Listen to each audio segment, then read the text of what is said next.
그래서 우리 찬송을 잘해야 되는데 어떻게 마지막 찬송을 하는 것인지 오늘 이제 살펴보려고 해요. 첫째가 마지막 재앙이 마지막 찬송이 되는 거예요. 그래서 그건 마지막 이적이고 왜냐하면 완전한 심판은 완전한 구원이기 때문입니다. 그리고 오늘 진노에는 끝이 있다고 그랬기 때문에 이제 이 진노로 찬송을 부르게 되는 것입니다. 1절입니다. 시작. 또 하늘에 크고 이상한 다른 이적을 보매 일곱 천사가 일곱 재앙을 가졌으니 곧 마지막 재앙이라. 하나님의 진노가 이것으로 마치리로다.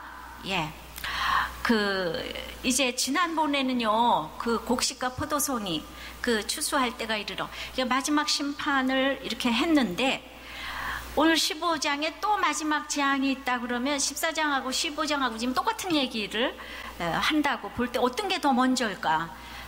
그래서 그 성경을 연대기적으로 읽지 말라는 것입니다. 마지막 때라는 것은 예수님의 초림부터 재림까지의 교회사 시대에 일어난 전기간을 말하는데, 그 마지막 종말의 전 시간에 인과 나팔과 대접재앙이라는 세 가지 시각으로 보여준 것이 하나님의 심판의 계획입니다. 그래서 그야말로 심판에 이제 인을 뗐어요.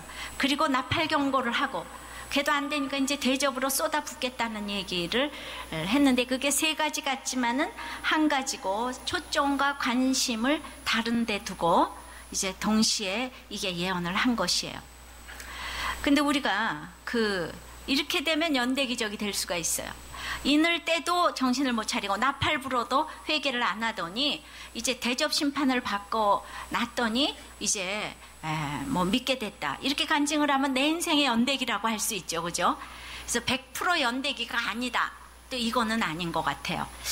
그래서 어쨌든 전체적으로 동시에 반복적으로 예언한 것은 분명합니다. 근데 오늘 보니까 진정한 천사는 좋은 일만, 착한 일만 하는 게 아니고 하나님의 명령으로 일곱 천사가 일곱 재앙을 내릴 수도 있어요. 항상 착한 일만 하는 게 천사가 아니더라고요. 이거를 말씀을 통해서 이제 봐야 하는데, 이제 마지막 기회가 없다는 얘기잖아요. 마지막 재앙이니까. 한편으로 이게 굉장히 무서운 얘기지만 한편으로는 믿는 성도에게는 기쁜 소식이에요. 왜냐하면 이제는 그 괴롭히는 사람이 없어지는 거나 마찬가지니까. 그래서 이걸 오늘 이적이라고 표현을 했는데, 내가 이 땅에서 마지막 찬송을 하는 것은 구원의 의미를 확실하게 할 때 부르는 노래입니다. 여러분들이 지금 부르는 노래는 마지막 찬송이 아니에요. 육을 떠나는 날 부르는 찬송이 어떤 찬송이 될지, 마지막 찬송이 여러분들에게 남아 있습니다. 하나님을 찬송하며 갈지 부인하며 갈지 두렵고 떨림으로 이 마지막 찬송을 준비하면서 가야 하는데, 지금은 찬송을 하나 마지막에 찬송을 안 한다면 얼마나 두려운 일이겠습니까? 제 남편처럼 안 믿는 것 같아도 마지막 주님을 찬송하고 갔는데, 어떤 장로님은 그리고 위암으로 이렇게 오래 앓다가 마지막에 예수님을 부인하고 떠났다는 소리를 들었을 때에 장로라는 직책이 나의 찬송을 보장해 주는 것은 아니지요. 여러분들, 계시록은 무서운 책이 아니에요. 계시록은 정말 너무나 사랑의 책이에요. 계시록은 정말 그 사단과 싸우고 있는 성도들을 위로하기 위한 책이에요. 왜냐하면 주님은 우리를 위해서 십자가에 자기 아들을 죽이셨어요. 너무나 우리를 사랑하세요. 그래서 어떻게든지 돌아오라고 하는 얘기지, 이 계시록을 협박으로 주신 책이 아니에요. 주님은 우리를 위해서 죽으셨거든요. 그러니까 계시록을 그렇게 잘못 해석하는 거는 정말 하나님이 슬퍼하세요. 그래서 지금도 하늘에서는 크고 이상한 이적이 계속 베풀어지고 있고, 마태복음 24장에는 제자들이 세상 끝에는 무슨 징조가 있나이까 하니까 적그리스도와 거짓 선지자가 출현하고 전쟁과 기근과 불법 등이 성행하여 사랑이 식어질 것이라고, 그럴 때 끝까지 견디는 자는 구원을 얻으리라고 했어요. 근데 이런 일들은 2000년 동안 종류가 다른 인과 나팔과 대접재앙으로 개인과 국가에 반복적으로 가고 오는 세대에 일어나고 있는 일들인 거예요. 그러니까 그 옛날에는 지금 요즘에 666을 베리칩이라고 하고, 옛날에는 또 바코드로 하고, 또 더 전에는 이게 유럽연합이라고 또 막 이렇게 얘기를 하고, 그때마다 이게 저 종류와 장르가 이렇게 다르게 얘기를 합니다. 예. 그러면 누가 마지막 재앙의 당사자가 될까요? 마지막이 심판받는 재앙의 당사자는 누굴까요? 여러분들 8장 13절에 그 화로다. 인재앙이 끝나고 나팔재앙이 끝나면서 다섯째 나팔재앙이 첫째 화가 돼가지고 황충의 재앙이고, 여섯째 나팔재앙이 둘째 화가 돼가지고 2억의 유브라데, 예, 이제 2억 명의 군사가 쳐들어왔는데도 불구하고 9장 20절에 보면은 그 마지막까지 이 재앙에 죽지 않고 남은 사람들은 그 손으로 행한 일을 회개치 아니하고, 예, 오히려 여러 귀신과 또는 보거나 듣거나 다니거나 하지 못하는 금은동과 목석의 우상에게 절하고 또 살인과 복술과 음행과 도적질을 회개치 아니하더라. 그러니까 세상에 이 재앙이 끝도 끝도 없이 있는데 거기에 다 살아남은 거예요. 예, 뭐가 와도 이제 IMF가 와도 흔들리지 않고, 홍수에도 살아남고, 물고기니까. 예, 물심판이 왔는데 물고기는 살아남지 않아요. 그러니까 이런 사람들이 있어요. 그래서 이렇게 재앙에도 살아남아서 회개하지 않는 자, 이 사람들이, 여섯째 재앙이 나오고 이 회개하지 않는 사람들이 있기 때문에 이 사람들 때문에 하나님은 마지막까지 10장에 작은 책이 나오고 11장에는 두 증인이 나와서 이 교회의 사역이 있는 거예요. 끝까지 돌이키려고 애를 쓰는 거예요. 그리고 12장부터 14장까지는 그냥 이 사람들이 얼마나 그 성도들을 괴롭히고, 또 그리고 이제 세상에 속는지 사단의 삼위일체에게 속아서 짐승의 표를 이마에 받고, 우상에 절한 자들, 음녀 바벨론이 여기 속하고, 그러니까 핍박하는 자도 속하고 핍박에 넘어간 자도 속하고, 끝까지 회개치 않는 자들을 이제 7 나팔 대접재앙에서 심판을 하시겠다고 하는 것입니다. 가장 큰 죄악은 내가 내 인생 끝까지 이 세상 짐승과 바벨론을 숭배하고, 예, 하나님께 예배하기를 거절하는 거예요. 그러니까 가장 반대로 가장 큰 선은 오늘 이 시간 하나님께 예배하기를 결정하는 거, 이것이 가장 큰 선입니다. 대접은 이제 마지막이니까 너무 중요하고, 그래서 중요해서 대접재앙은 오늘 15장의 서론이에요. 예. 왜 크고 이상한 이적이라고 그랬는가 하면은, 이 재앙이 끝나면 그 세상과 하나님의 백성의 운명이 송두리째 바뀌게 되는 것을 볼 수 있게 되기 때문에, 그리고 이거는 마지막 안 믿는 사람에겐 재앙이지만 믿는 사람에겐 마지막 찬송, 더 이상 구원이 이렇게 물러설 수 없는 마지막 그 찬송이 되기 때문에 이것을 크고 기이한 이적이라고 그랬어요. 그냥 심판이라고 그러지 아니하고. 그러니까 이렇게 마지막 찬송이 되려면 두 번째는 그 믿는 사람 편에서 보면 불바다를 지나야 이 찬송을 할 수가 있는 거예요. 다 불바다를 지나야 한다. 따라 해보세요. 예. 여기도 불바다인데. 예. 2절입니다. 시작. 또 내가 보니 불이 섞인 유리바다 같은 것이 있고, 짐승과 그의 우상과 그의 이름의 수를 이기고 벗어난 자들이 유리바닷가에 서서 하나님의 검은 고를 가지고 이제 모세의 노래를 하는 거예요. 유리바닷가란 어딘가 하면요, 계시록 4장 6절을 보면 보좌 앞에 수정과 같은 유리바다가 있고, 보좌 가운데와 보좌 주위에 네 생물이 있는데 앞뒤에 눈이 가득하더라.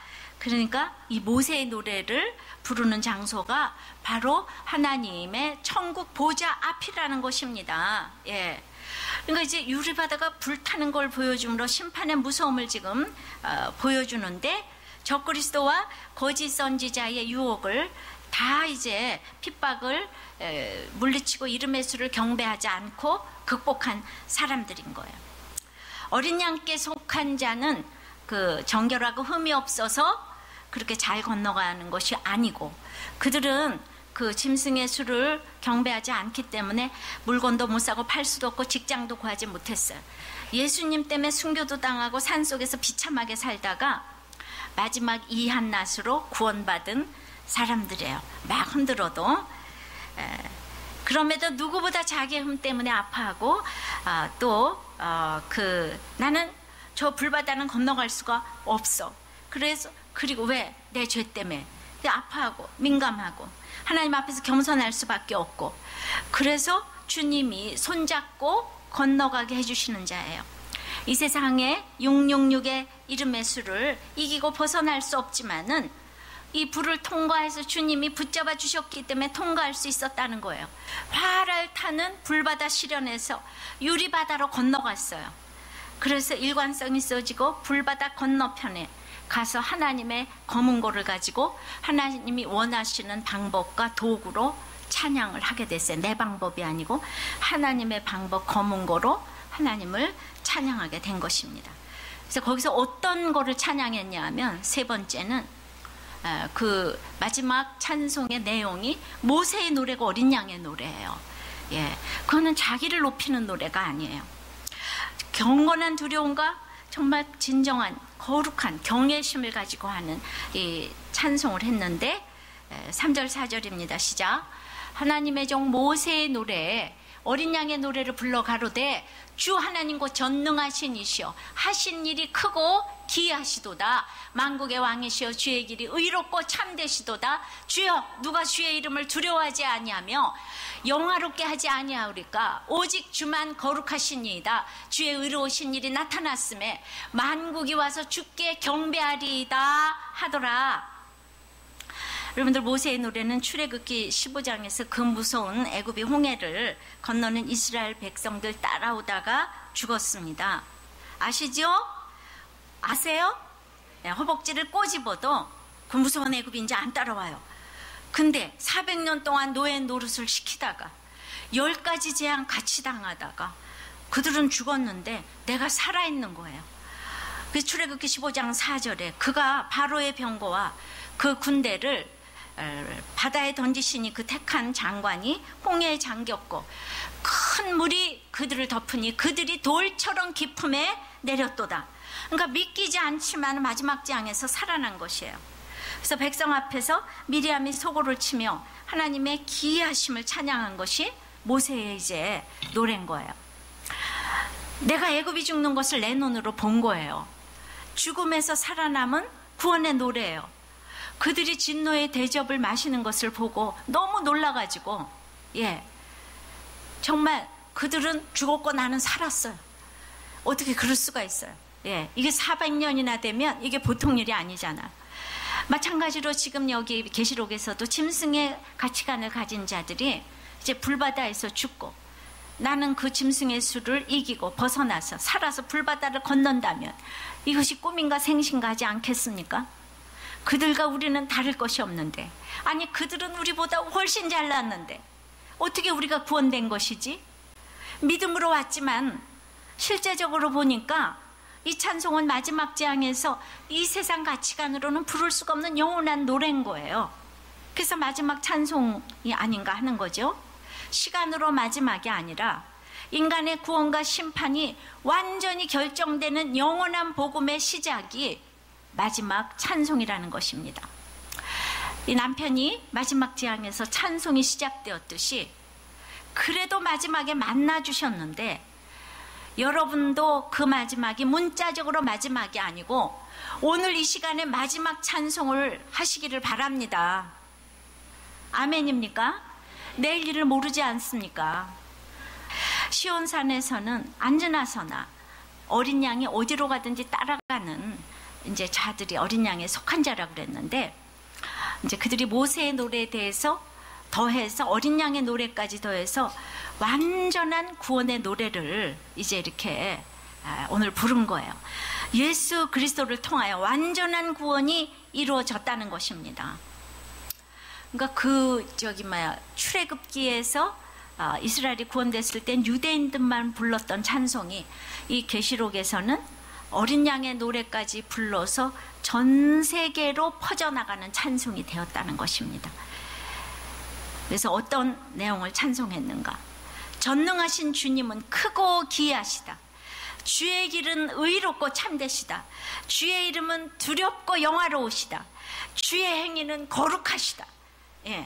이렇게 이제 막 찬송을 했어요. 여러분들 정말 주님은 기이하세요. 주님은 정말 전능하세요. 주님은 의로우세요. 주님의 이름은 두려우세요. 영화로우세요. 거룩하세요. 이 고백이 막 나오세요? 안 나오세요? 별로 안 나올 것 같아요. 아이고 더워 죽겠네. 이 소리만 나올 것 같아.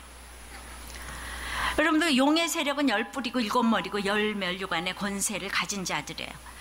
그들은 그 당시도 지금도 이름만 들어도 이름값이 느껴지는 자들이에요.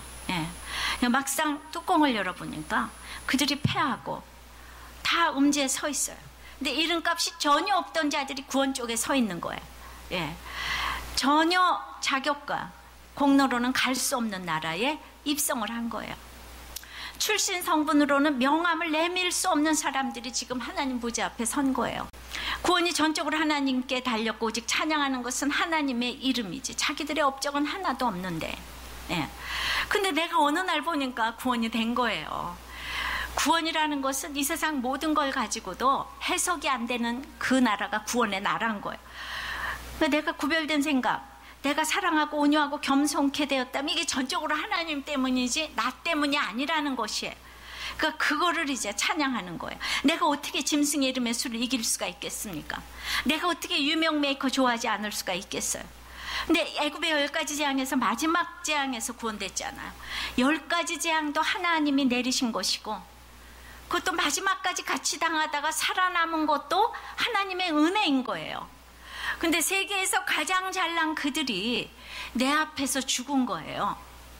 우리는 그냥 입이 이렇게 해 벌어져가지고 어떻게 나 같은 것을 구원해 주시나? 여러분들 실제적으로 제가 말씀을 드립니다.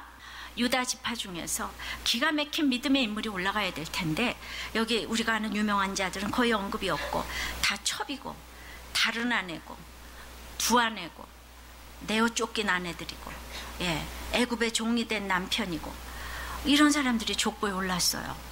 여러분들 사라와 리브가 레아 라헬이 언급이 돼야 되잖아요. 예, 너무나 놀라운 은혜인 거예요. 그러니까 이 비라가 생각할 때 어찌 감히 내가 비교나 할 수 있는 신분이었나 이 생각하지 않겠습니까?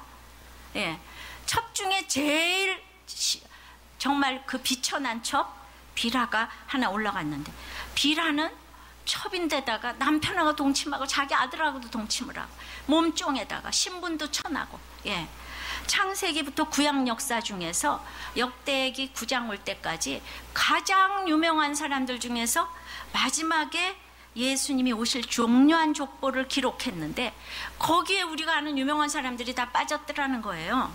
예. 거기다가 역대상 9장서부터 와가지고 마태복음 1장은 모든 구약의 역사를 17절로 정리를 했는데 이게 구속사의 클라이막스인데 거기에 또 인물들을 보니까 거기도 사라 리브가 레아 라헬 다 빠졌는데 다말과 라합과 룻과 우리의 아내 바세바 마리아 5 여자가 나오는데 17절 중에 여자가 5절이나 이렇게 나오는데 다 창기였고 간통한 자였고 처녀가 잉태한 자였고 이방인이었어요. 유대인들이 제일 무시하는 게 이방인이고 이방인 중에서도 여자 중에서도 창기들이 주로 이렇게 올라가고 마저 손가락질을 할 이런 처녀가 잉태한 자.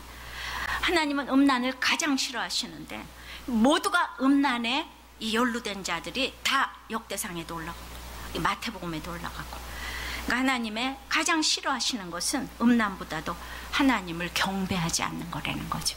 그것도 진심으로. 맨 처음에는 경배하지 않아요. 오늘은 경배하고 내일은 원망하잖아요. 근데 이 사람들은 한결같이 경배했다는 거예요. 언급된 이름들은 이 땅에서 슬픔을 경험하며 진노를 깊이 만나며 하나님을 깊이 경험한 자들이었다고 봅니다. 도저히 자기들의 출신과 죄로는 하나님 보좌 앞에 나갈 수가 없는 자들이었어요. 정말 이 족보를 보니까 하나님은 전적으로 사람을 외모로 판단하지 않으십니다. 이들은 눈물의 신앙 고백이 있는 자들이에요. 이 시대에 피리를 불어도 정말 춤을 춰도 애곡하지 않고 반응하지 않는 이 시대에 그들이 눈물을 흘리면서 부르는 찬송으로 모두를 감동의 자리로 초대하는 자들이라는 것입니다. 숨질 때 하는 말, 내 구주 예수를 더욱 사랑하는 사람이라는 거예요. 예, 이것이 참으로 마지막 찬송이 주님의 기이하심을 찬양한 자들이었다는 거예요. 이분들은 주님의 기이하심을 찬양하지 않겠습니까? 여러분들 그 입장으로 가보세요. 죽을 때까지 주님의 기이하심을 찬양하지 않겠습니까? 예, 그러죠? 그 고백의 감동이 제일 큰 자들을 족보에 올렸다는 것이죠. 인간으로서는 마지막 재앙 속에서 마지막 찬송을 한 자들이라는 거예요. 여러분 생각해 보세요. 라헬이 그렇게 남편 사랑받고 아들은 요셉을 그냥 홈런을 치고 낳았는데 라헬이 뭐가 이렇게 고백이 그냥 절절하겠어요. 그 라헬 같은 건 여기 못 올라가는 거죠. 보니까 주여, 우리는 라헬이 부러워서 죽을 지경인데 진짜 그렇죠? 성경을 보니까 지금 마지막 숨질 때 하는 말, 내 구주 예수를 더욱 사랑하는 이 고백을 내가 할 수만 있다면 어떠한 환경을 허락하셔도 그 환경이 최고의 환경이다, 이렇게 말씀드리고 싶어요. 여러분들 진짜 내 구주 예수를 더욱 사랑은 그냥은 나오는 게 아니에요. 하나님께서 행하신 7 대접의 심판은 이제 위대한 찬송의 제목이 될 것이라는 것입니다. 우리가 얻은 구원은 오직 하나님의 능력으로 말미암았어요. 그렇기 때문에 나는 죽어도 이제 홍해로 못 돌아가는 거예요. 비라를 생각하면 나를 이렇게, 그러니까 그 사람이 남들이 안 알아줘도 주님을 너무너무 찬양하고 사랑했다는 거예요. 그걸 하나님이 기억해 줬다는 거예요. 옆에서는 사라와 리브가가 대단해 보였어도, 레아와 라헬이 또 대단해 보였어도 비라가 그냥 주님을 너무 사랑하는 거예요. 나는 그냥 나 같은 죄인 살리시니 저절로 나오는 거예요. 이게 공감이 되십니까? 그러니까 구원은 물릴 수가 없는 거예요. 하나님께서 홍해바다를 나를 안고 업고 건너오셨어요. 애굽이랑 같이 건너오는데 나는 할 줄 아는 게 아무것도 없는데 애굽은 죽었는데 난 건너왔어요. 그게 내 능력이에요? 그러면 이제 홍해바다 건너와서 다시 건너가려는 것도 내 힘으로 못 건너가요. 하나님이 업고 건너오셨는데 내가 다시 홍해바다 가려면 하나님이 다시 안고 업고 건너가서 나를 버리고 와야 돼요. 하나님이 왜 그러겠어요? 그죠? 우리의 구원은 확실한 것입니다. 아셨습니까?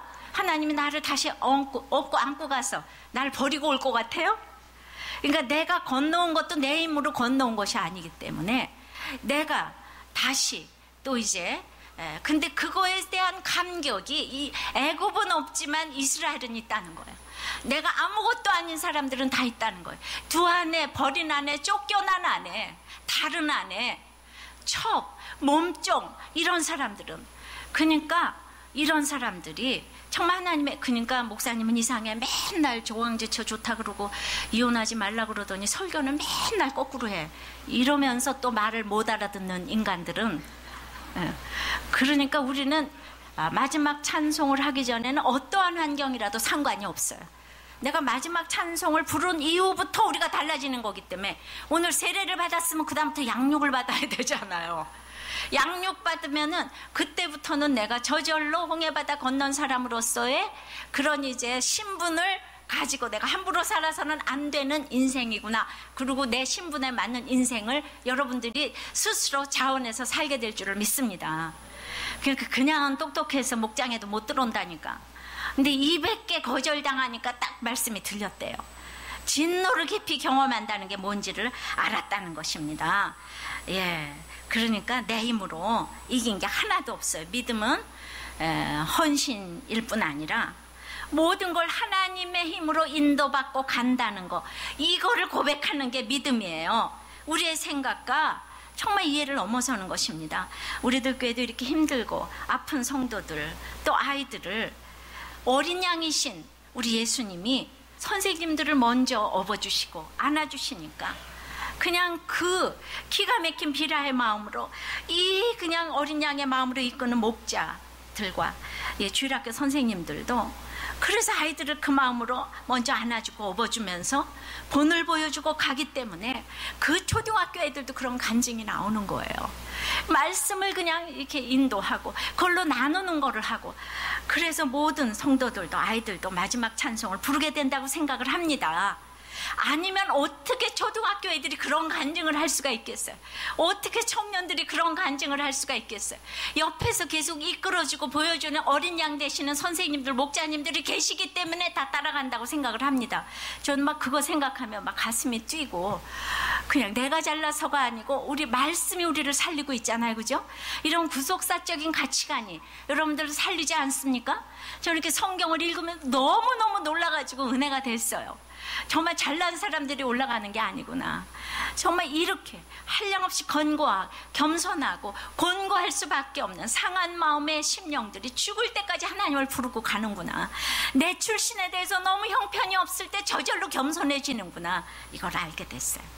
모든 선생님들과 목자 여러분들, 이 마지막 찬송 부르시느라고 너무 수고하셨어요. 앞으로도 잘 불러달라고 모든 선생님들, 목자님들, 또 우리 저기 영적 스승 아이들에게 우리 다 같이 한번 박수, 우리를 위해서 박수. 너무 수고하셨습니다. 너무 마지막 찬송 부르느라고 수고하셨어요. 그러면은 이렇게 내가 마지막 찬송을 부르게 되면요, 이 사명감이 막 불뚝불뚝 생기는 거예요. 네 번째는 이것이 마지막 찬송을 부르는 것이 말씀의 성취이기 때문에 사명을 감당해야 되는 거예요. 5절입니다. 또 이 일 후에 내가 보니 하늘의 증거 장막의 성전이 열리며, 그러니까 이 재앙의 그 출처가 하나님으로부터 나오는 거예요. 출애굽 때 장막 성전이 세워졌잖아요. 거기 십계명 두 돌판이 들어가서 이제 이 모든 일은 언약에 의해서 되는 일이라는 거를 이제 그 창세기 출애굽기부터 우리한테 알려주셨어요. 제가 남편의 죽음을 겪으면서 그날 말씀 에스겔 18장이었는데 그 재앙이잖아요. 저한테 마지막 재앙. 근데 그거는 막 내게 증거 장막의 성전이 그냥 활짝 열리는 너무나 놀라운 날이었죠. 사명을 깨달았어요. 그때부터 말씀으로 내 재앙을 해석을 해대니까. 자, 6, 7, 8입니다. 7 재앙을 가진 7 천사가 성전으로부터 나와 맑고 빛난 세마포 옷을 입고 가슴에 금띠를 띠고 네 생물 중에 하나가 세세에 계신 하나님의 진노를 가득히 담은 금대접 7을 그 7 천사에게 주니 하나님의 영광과 능력을 인하여 성전의 연기가 차게 되매 7 천사의 7 재앙이 마치기까지는 성전에 능히 들어갈 자가 없더라. 7 천사는 하나님께로부터 하나님의 공의로운 심판 역사를 위해서 부름을 받았어요.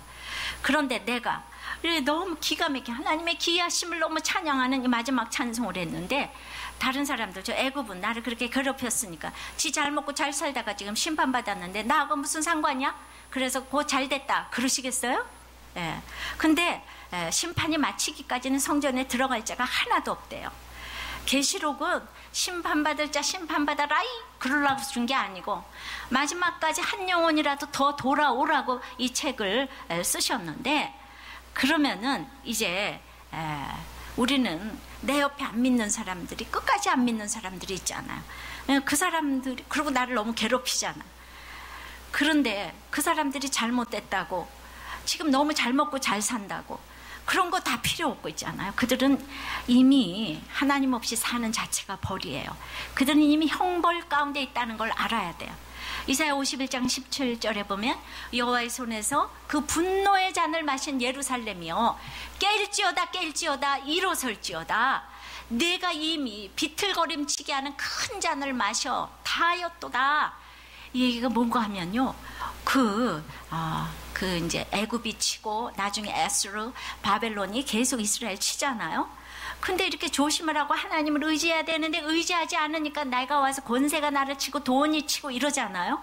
근데 이제 쳤는데, 아니 애굽이 와서 나를 치고 바벨론이 와서 나를 치고 나서 보니까 그냥 여기서 이미 네가 그들의 분노의 잔을 마시고 다 취케 하는, 비틀거림치게 하는 큰 잔을 다 마셔버렸대요. 그 이방을 보고 그들의 화려함에 다 취했어요. 그래서 하나님의 은혜와 기준을 다 버렸어요. 그래서 하나님의 심판을 자초하고 비틀거리는 거. 세상이 너무 좋은 거예요. 그들의 침략을 받았어요. 불신결혼했는데 돈 많은 집에 갔어요. 놀러 다니는 거. 거기에 벌써 취했어요. 하나님의 은혜 다 잊어버렸어요. 기준을 다 잃어버렸어요. 주일 성수 아프면 안 오는 거예요. 예, 그래서 내가 기준을 다 잃어버렸어요. 편함에 익숙해져 버렸어요. 그 막 비틀비틀 거리는 거예요. 그들 보고 깨라고 하는 것은 이제 이미 너희들이 하나님의 심판을 자초하고 있다. 분노의 잔을 마시고 허망함을 감추기 위해서 술을 마시고 바벨론과 짐승의 수의 마음을 뺏겼다. 그래서 하루하루가 지금 경쟁이고 고난의 연기가 세세토록 올라가고 있는 거예요. 세상에서 잘 사는 사람들이 이러는 거예요. 여러분들, 고아와 과부가 왜 불쌍합니까? 모든 것을 말할 부모, 의논할 부모가 없기 때문에 불쌍해요. 왜냐하면 자기가 결정을 해야 되잖아. 그래서 고아와 과부를 불쌍하다고 해요. 예. 그런데 그러면 이제 이 시간 여기에 고아와 가부가 다 들고 일어날 얘기 아니겠어요? 어떻게 날 보고 그렇게 불쌍하다 그래? 근데 제가 문자적으로 과부지만은 영적으로 주님의 신부기 때문에 저는 수많은 영적 과부들을 주님께 인도하는 제사장이 됐지요. 그러니까 진짜 중요한 건 영적 과부, 영적 고아인 거예요. 이제 내가 과부인데, 내가 고아인데 있다고 소리는 집어쳐야 되는 거예요. 여러분들이 아무리 고아라고 하면 비라처럼 더 수치스럽겠어요? 정말 시아버지하고 며느리하고 동침을 하고 아들하고 동침을 하고, 그게 자기 힘으로 되는 것도 아니잖아요. 몸종이잖아요. 자기 마음대로 와서 유린하잖아. 그런 정말 수치스러운 거하고 고아하고 비교도 안 되는, 깜도 안 되는 거예요. 이제는 영적 과부, 영적 고아를 왜 불쌍한가 하면 주인이 없기 때문에. 그러나 나는 주인이 있잖아요. 그러니까 한마디로 내 신세를 처량하게 한탄하는 거는 주님을 만나지 못해서 그런 거예요. 그래가지고 이제 내가 그들을 인도한다고 내가 참아야지 어떻게 하겠느냐, 그런 태도는 이미 교만한 태도인 거예요. 나는 이미 믿고 살고 천국의 본질을 다 알고 있는데 모르는 그들이 얼마나 불쌍합니까? 지난번에 이브로총 집사님이 내가 성질 더러운 남편을 내가 참아야지 어떡하냐, 이거가 너무 잘못됐다는 걸 깨달았어요. 이거 귀한 깨달음인 거예요. 사람들은 나를 보고 천국을 봐요. 내가 누리는 사람으로서 보여주지 못하면 다른 사람들에게 천국을 믿게 할 수가 없는 것입니다. 어떤 파일이 최진실 씨가 지옥 가서 나를 꺼내달라 그랬다는 여자의 이상한 목소리로 해가지고 어떤 교회에서 그거를 막 돌리고 있더라고요. 그 지옥에는 유명한 사람이 누구누구가 있대. 여러분들, 이런 파일 돌리시면, 교회에서 이런 거에서 돌리시면 기독교 완전히 후퇴합니다. 우리가 정말 이렇게 전하면 진리 자체가 오도되는 거예요. 담아내는 그릇이 진리스러워야 되고 상식적이어야 되고 예의 발라야 되는 거예요. 그 다른 거 다 저기 지옥 가가지고 꺼내달라 그랬대요. 정말 우리는 마지막까지 사명을 감당하고 불쌍히 여기면서 내가 누리고 있는 걸 보여줘야 되겠는데, 내가 누구를 용서해요? 그들의 짐승이 가치관을 가졌는데 내가 누구를 용서합니까? 불쌍히 여겨야 되는데 일상생활에서 이것이 참 쉽지가 않아. 다들 그냥 칼에 묻은 꼴 따라가니까, 꼴 따라가서 다 칼에 빈다고 얘기를 하잖아요. 권세 쫓아가다가, 미모 쫓아가다가. 여러분들이 아이를 낳고 아이를 키워야 되나, 직장을 가야 되나 걱정이 많을 거예요. 시기마다 급한 일이 있고 중요한 일이 있어요. 그러나 이렇게 내가 말씀을 읽어가면은 중요한 거 급한 거 알아. 3살까지 엄마가 키워야 돼요. 어린이집 보낼 때까지 엄마가 같이 있어야지 돼요. 그때까지 돈 버는 일 내려놔야지 돼요. 돈보다 자녀가 중요하다는 것을 몸으로 보여줘야 되는 거예요. 엄마의 역할 절대적이에요. 반드시 일해야 되면 애 얻고 가서 하는 거예요. 돈의 유혹은 대단하기 때문에 어릴 때일수록 안 벌수록 아기에게 좋아요. 돈이 없는 게 좋은 거예요. 더 얻기도 하고 하나님을 부르게 되잖아요. 그거를 아이가 그대로 다 이제 보게 돼 있는 거예요.